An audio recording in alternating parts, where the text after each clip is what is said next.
Greetings and welcome to Storytime with Angel. Today is October 26th, and Kristina is going to be doing our reading today from our Shamanic Leadership book, and we're heading to the back of the book into the appendix. So I will read the first paragraph and then I'll hand it over to Kristina. What follows isn't another chapter in the arc of this book, but a sacred testimony. Kristina walked beside me in this medicine, and through the four elements, she threads her own story of remembering and rising. I chose to place her words here in the appendix because they're not meant to explain shamanic leadership, but to embody it. May her witness remind you this path is lived, breathed, and carried in community. Off you go, darling. Thank you, Angel. So this is called The Sacred Heart of Sisterhood, a journey through belonging, boundaries, and becoming. The first time I met Angel, it felt less like an introduction and more like a recognition. Something in her eyes reflected a part of my own spirit, a familiarity that whispered, "Ah, here you are." That moment planted a seed, one that grew across 2 decades into a living sisterhood. I first encountered her through the world of gymnastics. At the time, I sat on the board of directors for my children's club, and we were in a season of upheaval. The club needed a new location, and with only one coach left, we clung to a fragile vision of rebuilding. Our coach assured us she had a plan. "If only I can convince my old national level coach to join us, everything will fall into place," she said with conviction. "Angel's so great, you'll see. Don't worry, I'll convince her." And eventually she did. I remember walking into our new location for the first time and finding Angel there alone, assessing the space. She moved through the space with authority, already commanding its possibilities. She didn't just enter the gym, she claimed it. There was a presence about her, a steadiness that made me pause. At that moment, I had no idea this club was her baby. She birthed it years before and now stood in the place of its rebirth. All I knew was something powerful had arrived, and I felt it in my bones. After a month into the season, Angel surprised me with flowers and a card. On the front was a picture of a horse for her and a cat for me. Inside it read, "We're more alike than we're different." It was a simple gesture, but it marked the beginning of a recognition between us. She saw something in me that resonated with her own spirit, and in that moment, the threads of sisterhood began to weave themselves quietly between us. Later, I came to see how fitting those animal symbols were. The horse, a creature of strength, freedom, and forward motion, mirrored Angel's commanding presence and her drive to reclaim and rebuild what she once created. The cat, independent, intuitive, and quietly powerful, mirrored my own way of moving in the world, more subtle, but no less sure. At first glance, horse and cat may seem unlikely companions, yet together they reflect a balance of power and presence, instinct and intuition. The card was more than kindness, it was an omen. We were indeed more alike than different. What I couldn't yet see was the true beginning of a sisterhood. At first, it was simply admiration, her strength, her vision, her way of taking up space with certainty. But over time, that admiration softened into resonance. We were different in many ways, yet something in her mirrored me back to myself. She reflected a kind of leadership I only began to name within my own life, fierce yet compassionate, structured yet deeply intuitive. Sisterhood doesn't announce itself with a title or a role. It reveals itself slowly through trust, built in quiet moments, through trials weathered side by side, through the silent knowing that someone sees you, truly sees you, and chooses to stay. That day in the gym wasn't just about the future of the club. It was about the future of a relationship that became a compass for my own path of leadership and service. Invocation of the directions. And so before I share our journey through the four directions, I pause to honor them here. I turn to the east, where new beginnings rise with the morning heat, and I honor the spark of recognition that first drew us together. I turn to the south, where fire warms and trust grows, and I honor the laughter, the learning, and the vulnerability we shared. I turn to the west, where shadows lengthen with the setting sun, and I honor the endings we faced, the trials we endured, and the healing that followed. I turn to the north, where wisdom gathers like stones on the earth, and I honor the lessons harvested and the service born of our bond. And at the center, I honor the heart, the circle of sisterhood that is both anchor and compass, guiding me to lead with authenticity and love. East, the beginning. In the east, sun rises and everything is bathed in possibility. It's the direction of vision, of clarity, of the first spark that calls us forward. Looking back, the East was already at work in those first months with Angel. Something new was beginning, though I couldn't yet name it. Our relationship started in the shared space of the gym, but even then, it carried a current beyond schedules and strategy. Angel's presence was luminous. She could walk into a room and shift its energy without saying a word. I found myself both drawn to her strength and softened by her generosity. That balance made me pause. She wasn't just leading with authority, she was leading with heart. The East reminds us that leadership begins not with performance, but with presence. It begins with seeing clearly both the vision of what might be and the truth of what already is. Angel carried a vision for the gym long before I understood its roots. What she saw wasn't just walls and equipment. She saw potential, legacy, and renewal.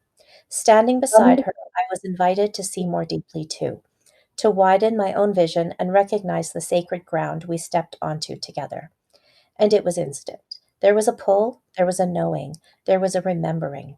From the very beginning, we found ways to spend time together, hours on the phone, long days at the gym, even late nights connecting through online video games.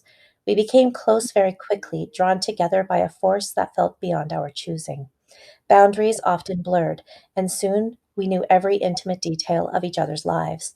It was as if the East flung open a door and both of us stepped through without hesitation. At that time, my toxic marriage was wearing me down. Angel could see it in me. She knew the story all too well, the exhaustion, the control, the subtle cruelties that leave you questioning your worth. She'd been there before. She recognized the signs because she'd lived them. I was her mirror. She wanted me to leave, to choose myself, but I wasn't ready. And then one day, the mirror turned. I looked at her and pointed out that her marriage wasn't really any different from mine. She saw my truth, and now I reflected hers back to her. That was the nature of our bond from the beginning. We held up mirrors for one another, sometimes lovingly, sometimes painfully, but always with the unspoken agreement that the truth mattered more than comfort.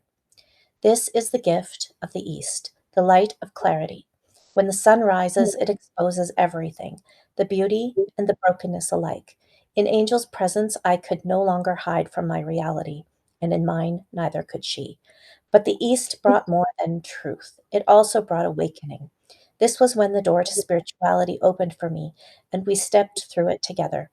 At first, it was simple things pulling angel cards, holding crystals, lighting candles, experimenting with small rituals. But those little practices carried big meaning. They were acts of remembrance, breadcrumbs leading us back to the sacred. We began to speak about the deeper truths we always carried but rarely shared, our long held spiritual beliefs, our questions, our unshaped longings. These were the most vulnerable parts of ourselves, the pieces you risk revealing only to someone who feels safe enough to hold them. And so we walked this new path hand in hand, like two toddlers finding their footing, discovering the ground beneath us was holy. The East taught me that beginnings aren't always gentle.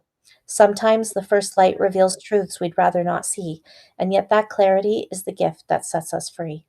In Angel, I found both a mirror and a companion, someone who could call out the illusions I lived under, and someone willing to let me do the same for her. That mutual seeing was the foundation of our sisterhood. The East also taught me that every path of leadership begins with awakening. Before strategy, before service, before performance, there's presence, there's vision, there's a willingness to open the door to something new, even if you don't yet understand where it will lead. For me, that door was spirituality. With Angel, I stepped through it tentatively at first, guided by simple practices and brave connections, conversations. But in the act of stepping through together was itself an initiation into a new way of being. This is what the East asks of us, leaders, to be willing to see clearly, to name what's true, and to walk through the doorway of awakening, even if our legs tremble. For in that first light, the seeds of transformation are sown. South, trust and play. If the East was about awakening, the South was about learning to stay awake. It is the place of fire, of warmth, passion, and play. In the South, our bond grew roots, not only in truth telling, but also in the everyday intimacy of laughter, trust, and shared experience. Angel and I spent hours together, and the boundaries between friendship and family blurred in the best possible way. We laughed until our sides ached, told stories until the early hours, and found comfort in simply being together. There was a childlike joy in our connection, as if some long forgotten part of us received permission to play again. But the South is also the place of vulnerability. Fire not only warms, it also burns. In our closeness, we risked exposing the most tender parts of ourselves: fears, wounds, desires, the private truths many keep hidden. We built trust not by avoiding the flames, but by daring to step closer to them together. And while that fire refined us, it also carried within it the promise of trials yet to come, shadows that would one day test the strength of our bond. As the years unfolded, the South's fire burned away what no longer served us. Circumstances changed, as they always do in life. Both Angel and I left toxic marriages and navigated new beginnings at nearly the same time. She moved to Cranbrook to carry out a new start, while I began university in Calgary as a single mother of four. Though our paths diverged in geography, they ran parallel in spirit. We each stood at the threshold of reinvention, fragile, hopeful, and brave all at once. We put many kilometers on our vehicles in those years as the 5 hour drive between us became a familiar journey. There was no meeting halfway, one of us always made the full drive. That stretch of highway became a thread weaving us together, proof that distance couldn't diminish what we built. Whether through celebration, crisis, or ordinary days that simply needed sharing, we kept showing up for one another. The road itself became a kind of ritual, carrying our sisterhood back and forth like a heartbeat. It didn't really matter what we did when we got together. The point was being in one another's presence, where we would be completely present. In her presence, I found comfort and understanding, a deep sense of belonging. In our differences, we found sameness. We shared a passion, a deep desire to move forward and expand. We shared a love for exploring our spiritual paths, for learning and growing together. We even shared a love for road trips and cantaloupe. I remember one particular road trip where we set off, and our conversation and laughter were so intoxicating that it was only after an hour of travel that we realized we had gone in the complete opposite direction from the one we intended. This was the magic of many of our adventures. The joy was never in the destination, but in the journey itself. Those years were marked by growth. Individually, we learned who we were outside the confines of unhealthy relationships. Together, our sisterhood evolved into something even deeper, a sanctuary where we could show up raw and unguarded, knowing the other wouldn't look away. The South taught me love, laughter, and belonging are as essential to leadership as vision and clarity. It reminded me fire not only burns away what's false, but also warms what's true. In Angel's presence, I experienced what it meant to be fully seen and fully accepted, not because of what I could achieve, but because of who I was. That kind of trust creates a space where growth isn't forced, it unfolds naturally. Leadership, like sisterhood, is sustained by presence. It's not always about the grand plans or perfect strategies, but about showing up, making the long drive, sharing a simple meal, or laughing so hard you lose track of the road. These seemingly ordinary moments are what build extraordinary bonds. In the South, I learned joy isn't separate from the spiritual path, but woven into it. Play is a form of prayer. Vulnerability is a form of courage. Belonging is a form of power. And when we nurture these qualities in our relationships, we carry the warmth outward into the world, leading not through fear or control, but through trust, love, and authenticity. And I think that's where we will end for today. Beautiful. Beautiful. Thank you. And I appreciate you taking the time and so much of your heart to write this. It is incredible. You are such an amazing writer. Thank you. That means a lot. Yeah. Yeah. It's so great. So next week, we will continue the second half, the last half of the appendix. Let us know how you experience this in the comments below. See you next week. Thank you. And